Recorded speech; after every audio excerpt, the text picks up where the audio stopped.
안녕하세요. 옛 이야기입니다. 오늘도 와주셔서 감사합니다.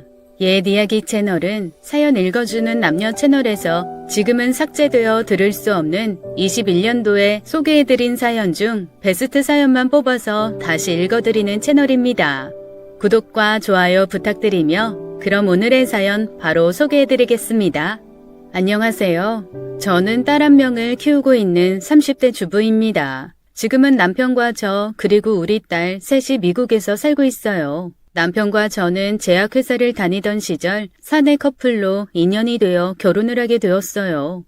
부끄럽지만 저의 이야기를 나누고 싶어 이렇게 사연을 보내게 됐습니다. 저는 태어나면서부터 외할머니의 손에 자라게 되었습니다. 정확히 태어나면서부터는 아니지만 제가 기억하고 있는 어린 시절에 부모님은 없답니다. 저희 할머니는 어린 저를 키우기 위해 집 근처 공단에 있는 회사에 청소일을 다니셨어요. 특히 추운 한겨울엔 일을 다녀오면 저에게 말은 하지 않으셨어도 끙끙 앓는 할머니의 신음소리를 들으면 오늘 하루가 얼마나 고단했는지 알 것 같았죠. 그래서 저는 초등학교 때부터 당연한 일과처럼 할머니가 오기 전 소소하게 저녁을 차리고 식사가 끝나면 할머니의 어깨와 팔다리를 주물러 드렸어요. 아이고, 우리 강아지가 주물러 주니까 하나도 안 아프네. 이 할미 손이 아니라 우리 소미 손이 약손이다.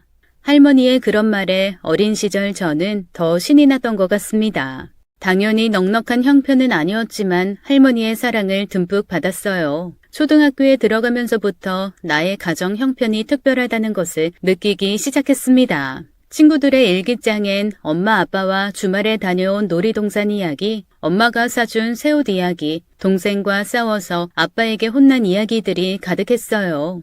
갑자기 오후에 소나기가 내리면 친구들의 엄마들이 335 교문 앞에 모여 친구들을 기다리는 것이 가장 부러웠습니다. 우리 할머니는 일하느라 그 시간에 오실 수가 없었거든요. 어린 애들은 참 순수하잖아요. 그래서 아마 그때 제 또래의 친구들은 본인들과 다른 제가 마냥 신기하기만 했던 것 같아요. 그런 특별한 점을 이용해 차별을 하고 무리해서 배척하기 시작한 건 초등학교 고학년이 되면서부터였습니다. 초등학교 5학년 때부터 본격적으로 따돌림을 당했어요. 체육 시간이었어요. 2명씩 짝을 지어 공 던지는 연습을 하는데 제 앞 번호였던 친구가 저와 짝이 되자 번쩍 손을 들고 체육실이 떠나가게 소리를 쳤어요. 저 이솜이랑 짝꿍하기 싫어요, 선생님. 남자애의 우렁찬 소리에 같은 반 아이들 모두가 이쪽을 쳐다봤습니다. 이솜은 맨날 똑같은 옷만 입고 더러워요. 우리 엄마가 엄마 없는 애랑 놀지 말라 그랬어요. 너 친구한테 누가 그렇게 말하래? 선생님은 얼른 이쪽으로 달려오셨어요. 선생님도 당황스러운 얼굴이었죠. 친구들이 나를 그렇게 생각하고 있었구나 그런 생각이 들었어요. 당연히 상처도 받았고 그렇게 말한 친구가 원망스럽기도 했습니다. 그렇지만 무엇보다 그 순간 사라져버리고 싶었어요. 너무너무 수치스럽고 부끄러웠거든요. 앞쪽에 있던 애들이 킥킥거리며 웃기 시작했어요. 저마다 눈으로 한마디씩 거두는 것 같았어요. 엄마 없는 애, 더러운 애, 가난한 애, 우리랑 놀 수 없는 애. 그렇게 제 가슴에 비수가 되어 꽂혔습니다. 전 그때 몸이 딱딱하게 굳어서 땅에 박혀버린 것 같았어요. 제가 무슨 표정을 짓고 있는지도 모르겠지만 얼굴 근육도 딱딱하게 굳어버린 것 같았어요. 선생님은 그 애를 혼냈고 수업 후 저의 눈치를 살피는 것 같았습니다. 당장이라도 엉엉 울고 싶었지만 꼭 참았어요. 저를 놀리는 반 친구들이 꼭 그걸 원하는 것 같았거든요. 그 애들이 원하는 대로 해주고 싶지 않았어요. 아마 그때부터 저도 모르던 제 안의 도끼가 자라기 시작했던 것 같습니다. 불행 중 다행으로 저는 공부를 꽤 잘했어요. 사교육을 받을 수 없는 형편이었던 걸 생각하면 꽤나 영특했죠. 친구들과 어울리지 못한 덕에 초등학교 때부터 단 한 번도 숙제를 거른 적이 없었습니다. 저는 저녁을 차리기 전 시간에 매일 집에 가서 그날 배운 것을 한 번 더 훑어보고 숙제를 하는 것이 제법 재밌었어요. 지자체의 후원으로 학교 옆에 공공도서관이 생기고부터는 숙제를 다 한 후에 빌려온 책을 읽는 것으로 삶의 재미가 늘어갔습니다. 중학교 시절부터 중간고사, 기말고사가 시작되었고 중학교 때부터 항상 전교 10등 안에 이름을 올렸어요. 성적표를 받고 집에 오는 날이 썩 나쁘지 않았습니다. 한 끗 차이로 등수가 밀려나곤 했지만 반에선 대부분 1등이었고 무엇보다 할머니에게 성적표를 자랑한 다음 날엔 꼭 할머니가 수육이나 삼계탕 같은 특식을 만들어 주셨거든요. 할머니는 우리 손녀는 공부도 잘하고 예쁘고 착하기까지 한 내 생의 최고 보물이다 라며 늘 동네 어르신들에게 제 자랑을 아끼지 않으셨습니다. 하교하는 길에 동네 어르신들이 하나같이 저를 알아보며 귀가 닳도록 들은 소미가 너냐며 제게 따뜻한 눈길을 보내셨어요. 초등학교 때 받았던 친구들의 무시와 경멸이 섞인 눈빛도 예전 같진 못했습니다. 그런 의도는 아니었지만 선생님들이 저를 편애하고 챙기는 느낌을 그 친구들도 느꼈을 테니까요. 물론 자기들 무리에 저를 끼워주거나 같이 놀아주진 않았지만 공부 잘하는 애 타이틀이 붙은 이후로 저에게 보이지 않는 갑옷이 생긴 느낌이었다고 할까요? 한 번은 같은 초등학교, 같은 반을 여러 번 한 친구와 단둘이 교실 청소 당번을 한 적이 있었습니다. 여느 때와 다름없이 혼자 손걸레를 빨아와 칠판을 닦는데 그 애가 뒤에서 슬그머니 나타나 그런 말을 하더라고요. 넌 공부 잘해서 좋겠다. 우리 엄마는 맨날 나한테 누굴 닮아서 그렇게 공부 못하냐고 그러던데. 친구의 말에 무슨 대답을 할지 몰라 어버버하다 결국은 아무 말도 못하고 말았습니다. 그런 사건들을 거치며 묘하게 어깨에 힘이 들어가는 걸 느꼈고 계속 좋은 성적을 받아야겠다는 욕심과 의지가 생겼어요. 날 지켜주는 부모님은 없지만 날 지켜주는 나의 테두리를 내가 만들어가는 느낌이었죠. 그렇게 고등학교에 입학했습니다. 상위권 성적으로 배치고사를 치렀고 중학교 성적 역시 우수했던 덕에 근처에서 상위권 아이들만 진학할 수 있는 고등학교에 입학했어요. 교복을 사야 한다는 말을 하느라 몇 날 며칠을 끙끙 앓았지만 그런 저를 보던 할머니가 금세 눈치채고 저에게 필요한 건 없냐고 물어봐 주신 덕에 해결할 수 있었죠. 고등학교는 집에서 조금 멀었어요. 버스를 타고 왕복 1시간이었지만 그런 건 아무렇지도 않았습니다. 내가 이 고등학교를 다닌다는 것 자체로 이미 그런 수고 따위는 아무렇지도 않았습니다. 문제는 고등학교 2학년이 되면서 시작됐어요. 1학년 때 반에서 중간 정도를 유지하던 성적이 점점 추락하기 시작했어요. 중간고사, 기말고사, 모의고사 모두 예전 같았으면 상상도 할 수 없는 성적이 되었습니다. 2학년 2학기 기말고사 성적표가 나오던 날 저는 처음으로 성적표를 받고 화장실로 뛰어갔어요. 성적표를 받아들고 30점대까지 떨어진 수학 성적이 가장 먼저 눈에 들어왔거든요. 쾅 소리가 나게 화장실 문을 닫고 변기 위에 주저앉아 엉엉 울었습니다. 차라리 친구들처럼 부모님에게 혼날 것이 무서웠다면 그 정도로 울진 않았을 것 같아요. 서러움이었어요. 세상에 대한 원망이 왜 거기서 차올랐는지는 모르겠지만 내가 가질 수 있을 거라 믿었던 유일한 것마저 빼앗기는 느낌이었습니다. 목에서 피가 나올 정도로 엉엉 우느라 몰랐는데 그때 밖에 누군가 있었더라고요. 똑똑 조심스럽게 문을 두드리는 소리에 놀라 울음을 뚝 그쳤습니다. 잠깐 나와서 선생님이랑 얘기하지 않을래? 황급히 눈물을 닦고 밖으로 나오자 이과반 수학선생님이 있었어요. 교무실을 오가며 몇 번 스치고 인사를 나누긴 했지만 제대로 얘기를 해본 적은 없는 낯선 사이였거든요. 꾸벅 고개를 숙이는데 선생님이 슬며시 제 명찰을 보더니 손을 잡으셨습니다. 소마, 속상한 일 있었어? 아니요. 절레절레 고개를 젓는데 선생님은 하나도 안 믿는 눈치로 저를 살피셨어요. 그리고 제 손에 구겨진 채로 들려있는 성적표를 보시더니 제 눈높이를 맞추며 웃으셨습니다. 성적이 마음처럼 안 나왔구나. 냉철하고 똑똑해 보였던 이미지와 다르게 선생님의 목소리는 너무나 따뜻했고 저도 모르게 기대고 싶단 생각이 들었습니다. 네, 상담실 가서 선생님이랑 얘기 좀 할까? 선생님은 저를 바로 교실로 보내지 않고 상담실로 데리고 가셨어요. 이제와 생각하면 그건 배려였던 것 같아요. 엉망이 된 얼굴로 교실에 들어가 봐야 좋을 게 없으니까요. 선생님은 따뜻한 핫초코를 타주시고 구겨진 제 성적표를 보기 시작했습니다. 솜이 공부 잘하는구나. 성적 나쁘지 않은데 이 정도로 속상해했다는 건. 농담 섞인 말에 저도 조금 마음이 누그러지는 것 같았죠. 아니에요. 근데 보니까 수학이 문제구나. 맞지? 네. 선생님은 무언가를 곰곰이 생각하다 제게 방학 때 뭐 하냐고 물었어요. 저야 당연히 딱히 할 일은 없어 대답하지 못했습니다.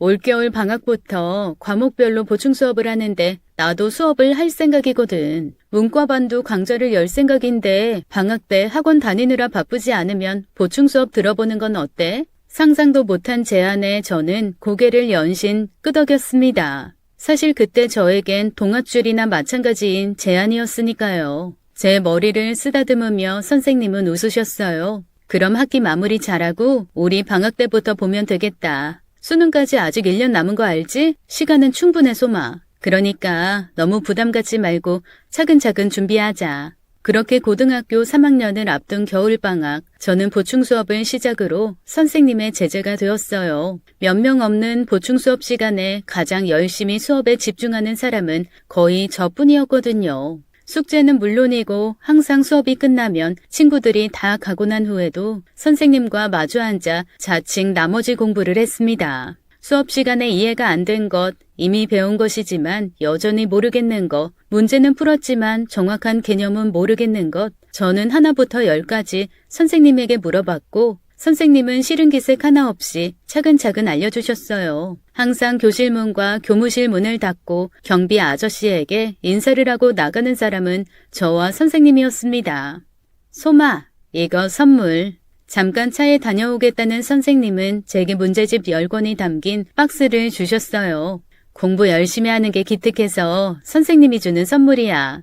이런 거 안 주셔도 되는데 내가 주고 싶어서 그래. 선생님 성의다 생각하고 받아줘. 보답은 성적으로 해줄래? 선생님에게 문제집을 한가득 선물 받고 나서 더 열심히 공부했어요. 고3 입시반을 앞두고 하루에 4시간씩 자며 스스로 스케줄을 관리하고 공부했습니다. 그 중에서 3분의 2는 수학에 쏟을 정도로 열정적이었죠. 밥 먹는 시간까지 아끼며 암기 과목은 교과서가 너덜너덜해질 정도로 외웠고 선생님이 준 문제집은 한 번은 노트에 그 다음 다시 다른 노트에 마지막으로 문제집에 이렇게 여러 번 풀어보며 개념을 익히고 실력을 늘렸습니다. 보충 수업이 끝나고 그렇게 3학년이 되었죠. 보충 수업 시간에 예습했던 3학년 수학 내용과 1, 2학년 개념을 열심히 다잡은 덕에 다시 성적은 고공행진했습니다. 반에서 1등으로 모의고사 성적을 받고 나자 저도 모르게 교무실로 달려갔어요. 선생님, 저 수학 하나 틀렸어요.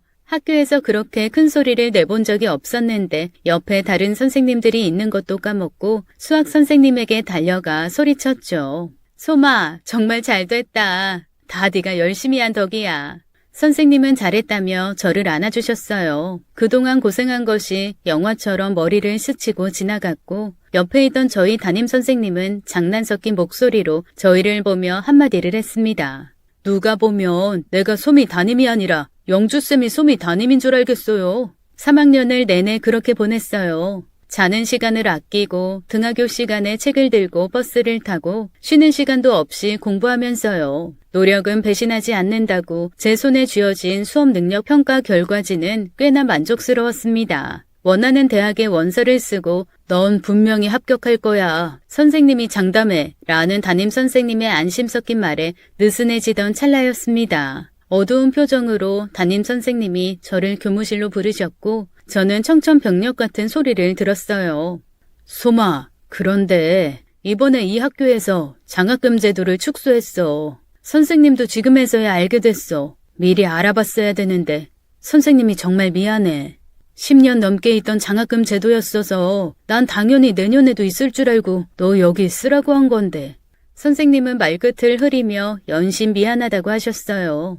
제가 지원한 대학은 제가 원하는 간호학과에서 가장 경쟁률이 높은 학교였습니다. 1지망에 망설임 없이 그 대학을 넣었고 2지망, 3지망 역시 그 학교 못지않은 대학에 넣었어요. 하지만 기숙사 생활을 할 여력이 되지 않아 장학금을 주고 할머니와 함께 지낼 수 있는 1지망을 무조건 붙어야 했습니다. 머릿속이 하얘졌어요. 생각도 해본 적 없는 난관에 부딪힌 것이었죠. 그렇다면 재수를 해야 할까? 재수를 한다고 해도 장학금 제도가 없다면 1지망으로 지원한 학교는 꿈도 못 꿀 상황이었습니다. 무슨 일이에요? 마침 수업을 마치고 자리로 돌아오던 수학 선생님이 망연자실한 표정으로 앉아있는 저를 보게 되셨어요. 그게...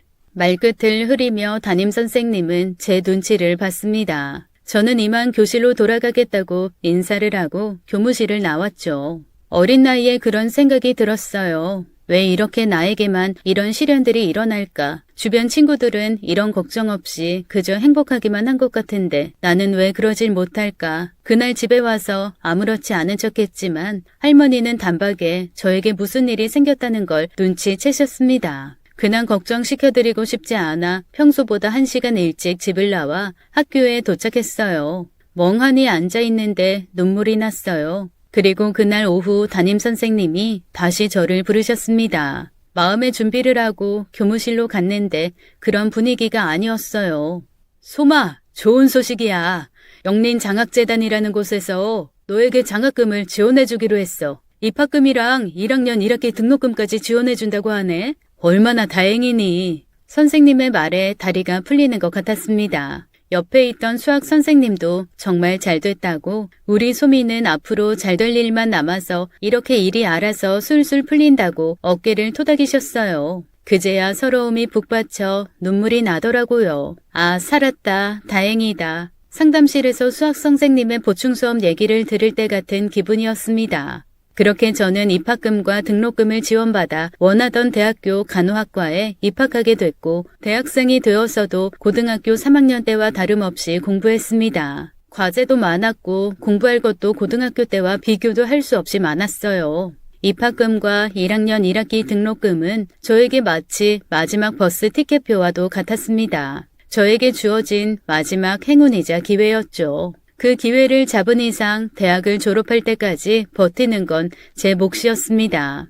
죽기 살기로 공부했고 학교 근처 서점에서 아르바이트를 시작해 반은 생활비에 보태고 반은 제 용돈을 했어요. 20대 초반의 즐거운 대학 생활은 아니었지만 제가 스스로 돈을 벌고 원하는 공부를 한다는 것만으로도 그 이상은 사치라고 생각했습니다. 대학 생활은 힘들었지만 뿌듯했어요. 그러던 중 저의 인생에 또 다른 위기가 찾아왔습니다. 일하다가 넘어져 무릎을 다치신 할머니가 수술을 받게 되었어요. 그만하면 다행이라고 이때다 하고 당분간 쉬면 되겠다는 주위의 위로와 함께 수술을 앞둔 할머니의 손을 꼭 잡았습니다. 수술비는 어떻게 하냐는 말에 걱정하지 말라고, 다 의료보험 되는 수술이라 괜찮다고 거짓말하며 웃어 보였어요. 통장에 모아놓은 돈이 거의 바닥났지만 그래도 괜찮았습니다. 이만하길 천만다행이라는 말에 저는 가슴을 쓸어내렸거든요. 그렇게 수술에 들어가고 괜찮을 줄 알았던 며칠 뒤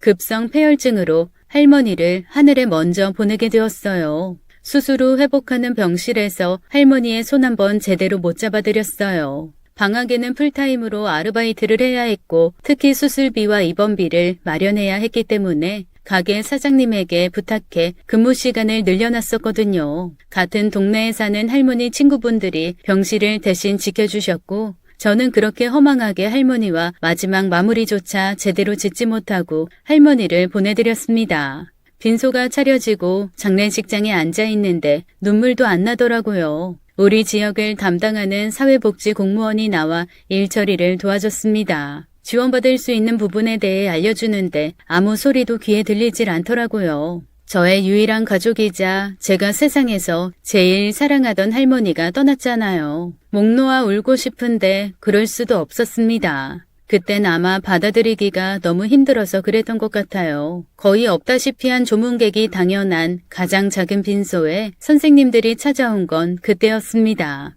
소마, 고등학교 3학년 담임선생님과 수학 선생님이셨죠. 몇 년이 흘렀지만 졸업하던 그때와 똑같은 모습이었습니다. 할머니에게 인사를 드리고 두 분을 딱 마주보는데 그제서야 어린애처럼 엉엉 눈물이 났어요. 가슴 깊이 눌려있던 돌덩이를 잠시 내려놓고 기댈 수 있는 사람들의 품에 안겨 목 놓아 울었어요. 그로부터 며칠 뒤 할머니의 발인식을 마치고 집에서 쉬고 있는데 집주인에게 연락이 왔습니다. 저희가 사는 지역이 재개발에 들어가 몇 달 뒤 계약 연장은 없다고 그때까지 방을 비워달라는 말이었어요. 사는 게 이렇게 힘들어도 되나, 왜 나만 이렇게 벌받듯 살아가야 하나 하는 마음에 대학교에 들어가 처음으로 술을 마셨습니다. 가시밭길 인생에 너무 힘이 들어 태어나서 처음으로 맛도 없는 소주를 그렇게 들이부은 것 같아요. 그러던 중 수학 선생님에게 전화가 걸려왔습니다.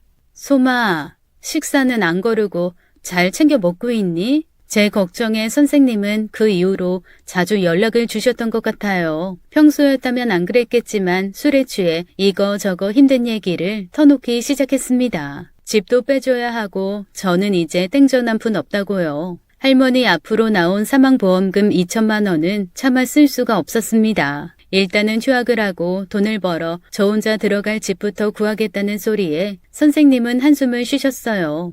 솜이 너를 할머니가 하늘에서 도와주실 거라고 그런 생각 말고 며칠만 일단 쉬라는 말을 끝으로 전화를 끊었습니다. 선생님의 말처럼 며칠 뒤에 또 말도 안 되는 일이 벌어졌어요. 대학교 입학을 도와줬던 영린장학재단에서 장학생 중 성적이 우수한 학생에게 생활비와 학비를 한 번 더 지급한다는 얘기였죠. 저는 그 소식을 듣자마자 선생님에게 전화를 했습니다. 선생님은 얘기를 듣자마자 정말 잘 됐다며 본인 일처럼 기뻐해 주셨고 할머니 앞으로 나온 보험금으로 집을 구하자고 일단 급한 불을 끄자고 저를 설득했어요. 저는 망설였지만 선생님의 말처럼 할머니도 제가 잘 살기를 바라실 것 같았습니다. 솔직히 학교고 공부고 다 내려놓고 할머니를 따라가고 싶었어요. 이런 것들이 다 무슨 소용인가 싶고 이젠 세상에 혼자 맞서 싸우기가 너무 지쳤거든요. 할머니도 없다고 생각하니 세상을 살아갈 이유가 없어진 것 같았습니다. 내 새끼, 아이고 예쁜 내 새끼. 자꾸만 그 목소리가 머리에 돌아 세상을 등지고 싶었어요. 태어나 처음 원룸 월세 계약을 해봤어요. 부동산 집 매물 확인도 엄마처럼 수학 선생님이 함께 해주셨습니다. 선생님, 근데 저 때문에 일도 못 나가시는 거 아니에요? 아니야. 선생님이 말 안 했나? 선생님 잠깐 휴직 중이야. 휴직이요? 왜요? 선생님이 요즘 몸이 좀 안 좋아서 집에 일도 있고 그래서 겸사겸사 쉬고 있어. 어디가 아프신 거예요? 아니야. 그렇게 심각한 건 아니니까 걱정할 필요 없어. 그래도 소미가 걱정해주니까 기분은 좋네. 선생님은 꼭 엄마처럼 저에게 든든한 사람이었습니다. 만약에 저에게 엄마가 있다면 이런 든든한 느낌이겠구나 싶었죠. 선생님의 도움으로 집을 구하고 대학을 졸업할 때까지 그 집에서 살았어요. 계약금과 생활비, 그 다음 학위 등록금까지 재단에서 받은 장학금과 보험금으로 간신히 해결했습니다. 다시 또 죽을 뻔했다 살아났다는 생각이 들었죠. 선생님의 도움 덕분에 저렴한 월세에 좋은 집을 구할 수 있었고 이전처럼 아르바이트와 학업을 병행하면서 대학 졸업장을 땄습니다. 담임 선생님과 수학 선생님에게 전화해 졸업식에 와줄 수 있는지 물었고 담임 선생님은 흔쾌히 그러시겠다고 했습니다. 수학 선생님은 미안하지만 집에 일이 있어 참석이 어려울 것 같다고 하셨고요. 지금도 그렇지만 저희 때도 대학 졸업식장엔 부모님에게 감사의 의미로 학사모를 씌워드리고 사진을 찍는 게 유행이었어요. 비록 할머니는 안 계셨지만 두 분이 저의 엄마 아빠처럼 늘 곁에서 절 응원해 주신 것 같아 꼭 그렇게 해드리고 싶었거든요.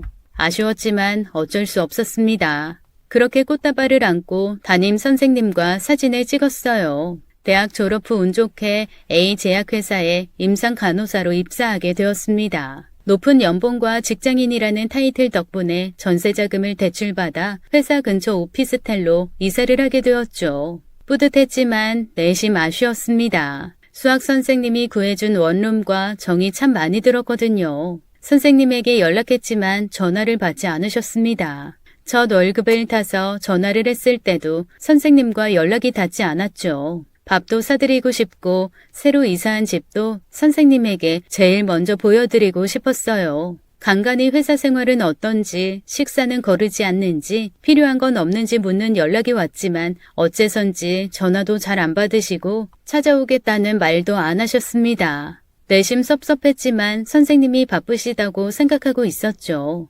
그렇게 2년 정도가 흘렀고 저는 그 이후 회사에서 만난 동료와 연인이 되었고 연애 끝에 그에게 프로포즈를 받았습니다. 배운 것도 많고 똑똑한 사람이었어요. 무엇보다 중요한 건 따뜻한 마음씨를 가진 사람이었습니다. 힘든 저의 과거도 아무렇지 않게 얘기할 수 있을 만큼 저에게 큰 믿음과 사랑을 준 사람이었죠. 소마, 같이 미국 가서 살자. 같은 회사에 다니던 남자친구는 미국 지사로 발령을 받았고 저도 함께 가자고 제안했어요. 회사 생활이나 현재의 삶에 만족하긴 했지만 이 사람과 미래를 꿈꾸고 싶었습니다. 이 사람과 결혼을 해 아이를 낳고 저는 가져본 적 없는 가족을 꾸리고 미래를 함께 꾸려나가고 싶었어요. 이 사람과 함께라면 아무리 힘들어도 헤쳐나갈 수 있을 것만 같았거든요. 좋아, 그러자. 일단 미국으로 가서 자리 잡고 한국에 다시 들어와서 정식으로 식 올리자.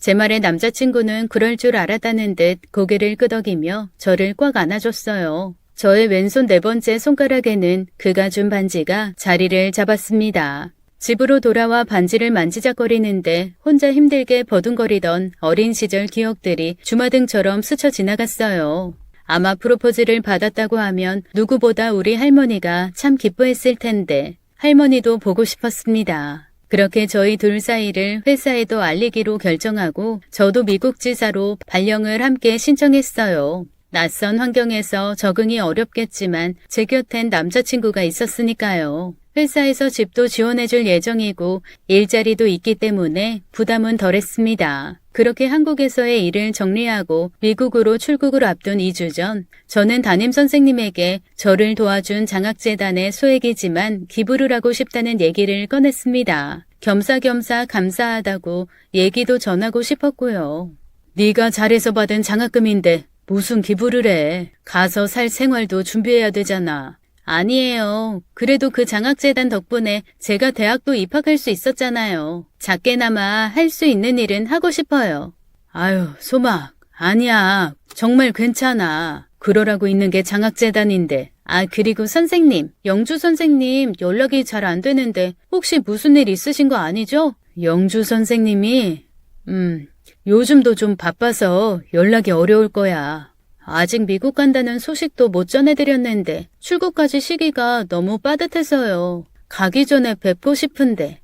그건 걱정하지 마. 내가 얘기해놨어. 영주쌤도 좋아하더라. 남자친구랑 결혼한다는 얘기도 했어. 잘 됐다고. 다 네가 잘해서 잘 된 거라고 너무 뿌듯해 하시더라고. 제가 직접 전하고 싶었던 얘기들이었지만 어쨌거나 선생님이 알고 계시다니 다행이라고 생각했습니다. 그래도 얼굴이라도 보고 싶었는데 너무 아쉬웠어요. 자리만 잡고 시골리러 다시 들어올 거예요. 선생님, 그때 청첩장도 드릴 겸 영주쌤이랑 같이 봬요. 그래, 그러자. 우리 걱정은 말고 네 생각만 하고 혹시라도 도울 일 있으면 알려주고. 알겠지? 따뜻한 선생님의 말을 끝으로 전화를 끊었습니다. 수학 선생님이 저를 피하는 것 같다는 느낌이 드는 건 왜일까요? 그럴 뿐이 아닌데 담임 선생님도 장학재단 얘기를 꺼내면 칼같이 제 말을 끊어버리셨습니다. 결국 저는 인터넷에 영린 장학재단을 스스로 검색해서 찾는 수밖에 없었어요. 그런데 참 이상하게도 인터넷에 그런 장학재단은 없었습니다. 불과 몇 년 전까지 우수 장학생을 추가 선발해 장학금을 줄 정도면 꽤나 규모가 있는 장학재단일 텐데 의아하기 짝이 없었어요. 이렇게 쉽게 없어져 버릴 수 있나 홈페이지 하나 나오지 않는 인터넷 창을 멍하니 바라보는 수밖에 없었습니다. 2주 뒤에 수학 선생님에게 긴 문자를 남기고 저는 미국으로 떠났어요. 선생님, 들으셔서 알겠지만 오늘 출국하는 날이에요. 직접 얼굴 뵙고 인사하고 가고 싶었는데 상황이 여의치 않아서 그러질 못하네요. 부모님도 안 계신 저에게 선생님은 스승이 아니라 엄마나 다름없는 분이셨어요. 제가 여기까지 포기하지 않고 올 수 있었던 것도 다 선생님이 도와주신 덕이에요. 어떻게 감사 인사를 드려야 할지 모르겠어요. 제가 살면서 하나하나 선생님께 갚아나가고 싶어요. 남자친구도 보여드리고 싶고 아이를 낳게 된다면 누구보다 선생님께 먼저 보여드리고 싶어요. 고등학생 이솜이 이제 어엿한 어른이 되었다고요. 몇 달 뒤에 한국에 다시 들어올 예정이니까 그땐 꼭 선생님 얼굴 뵙고 인사드릴게요. 선생님, 늘 감사드려요. 그렇게 저는 남자친구와 미국으로 향했고 계획대로 생활 기반을 마련하고 있었습니다. 남자친구와 저는 미국 지사로 발령을 받아 각각 연구부서와 임상부서에 자리를 잡고 일을 배워나가고 있었어요. 예상대로 낯선 환경이었지만 그럭저럭 적응해 나가고 있었습니다. 남자친구는 중학교까지 미국에서 살아본 경험이 있어서 그런지 제가 적응하는 것을 많이 도와줬습니다. 그러던 어느 날이었어요. 담임 선생님에게 새벽에 연락이 왔습니다. 담임 선생님과는 종종 연락을 주고받았지만 시차를 생각해서 그런지 선생님께서 이렇게 이른 새벽에 전화한 적은 없었거든요. 잠에서 덜 깬 상태로 전화를 받았고 저는 선생님의 말을 듣자마자 이게 꿈인가 하는 생각이 들었습니다.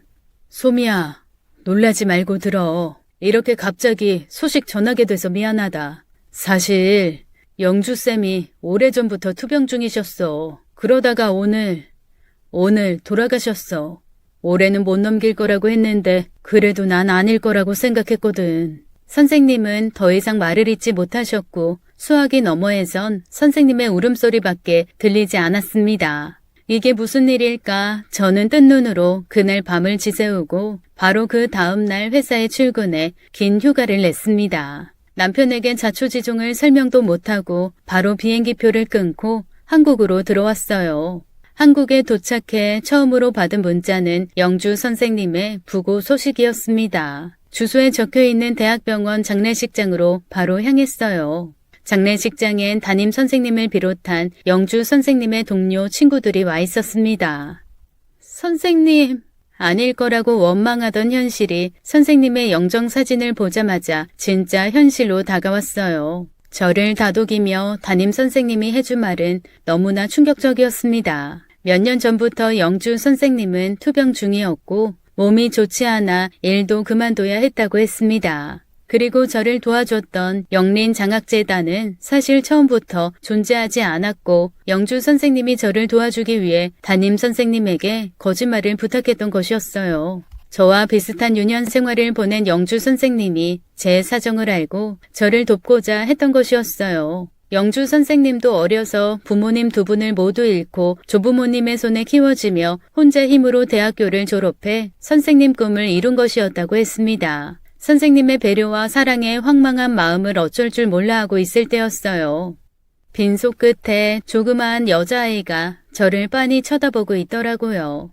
저 애기는 영주 선생님 딸이야. 영주쌤이 아빠 없이 아이를 키웠거든. 지금은 내가 데리고 있어. 영린아, 이리로 올래? 엄마 제자 언니야. 이리 와서 언니한테 인사할래? 그제야 왜 제가 지원받은 장학재단이 영린장학재단인지 깨달았습니다. 선생님을 닮은 여자아이는 낯을 가리는지 쭈뼛거리며 고개를 가로저었어요. 그날 많은 이야기를 들었습니다. 담임 선생님과 영주 선생님은 같은 대학을 졸업한 동기로 늘 친구처럼 기대고 의지하며 지냈고 영주 선생님은 대학 시절 만난 남자친구와의 사이에서 생긴 아이를 그 남자에게 말도 없이 혼자 키우고 있었다는 것을요. 그리고 그 남자는 이미 결혼한 지 오래됐고 영린이란 아이의 존재도 모른다는 사실도요.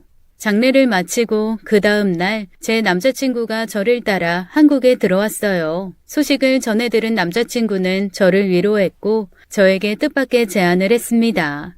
내가 생각해봤는데 들어보니 너희 담임 선생님이셨던 분도 아이를 키울 입장은 아닌 것 같아서 그래서 우리가 영린이를 입양해서 키우면 어떨까? 너랑 나랑 혼인신고하고 영린이를 우리 딸로 입양하는 거야. 저는 남자친구 말에 너무나 감사한 마음이었어요. 사실 저도 그 생각을 하고 있었거든요. 하지만 남자친구에게 쉽게 꺼낼 수 없는 말이었기 때문에 생각만 하고 말았거든요.